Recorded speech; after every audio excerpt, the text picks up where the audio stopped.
gente. Oi, gente. Hoje eu tava mostrando como fazer mandrake.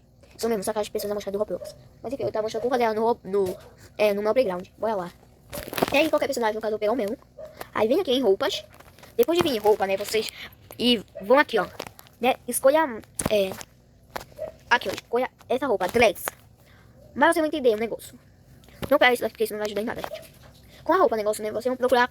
Quando você tiver esse item, você pega esse outro. Essa calça de geral. Com isso, faça desse jeito que eu estou fazendo. Pegue a roupa de princesa, essa parte de baixo, depois deleta. Enfim, gente. Você vai ficar desse jeito. Veste a roupa de Veste a roupa e ficar desse jeito, normal, né? Aí bote isso. E pronto, gente. Você fez roupa de mandrake, aqui, porque as mandrake usam desse jeito, gente. A parte de baixo eles deixam aberto, mostrando a barriga, né? Agora, pra fazer mulher, né? A gente pega aqui, ó. Esse chapéu. Depois de botar no melão, a gente faz como um cabelo do melão. Assim vira uma peruca, virando uma mulher. Tá parecendo a Chiquinha. É isso, o cabelo tá parecendo a Chiquinha, o cabelo da Chiquinha do desenho Chaves. Muito legal, gente. Mas enfim, esse é o vídeo aqui de como fazer mandrake. Se vocês quiserem, vocês podem salvar, né, a skin.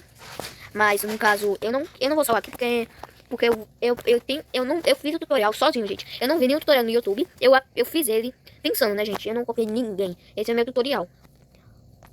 Agora ninguém vai copiar o tutorial pra dizer que é deles, não. Esse tutorial meu não. Mas enfim, gente. Por favor, se alguém tiver usando esse tutorial, pode ser. Mas se alguém tiver dizendo que esse tutorial foi dele, vocês denunciam a ele. Porque esse tutorial foi meu, não dele.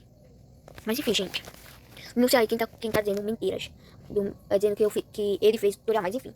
Aí vocês podem fazer qualquer coisa, né, com o negócio. Vocês podem fazer isso com qualquer personagem aqui, ó. Com mini banana, né. Mas acho que não vai caber a roupa nele, né. Qualquer coisa eu posso lançar parte 2 do novo filme que eu vou fazer, né? Vou fazer um novo filme aqui no Playground, né? Se vocês não sabem o nome do filme, vai ser Cartoon Cat. E eu vou mostrar só em outro vídeo. Mas enfim, quando eu bater 100 inscritos, eu faço o vídeo. Mas também uma coisa é que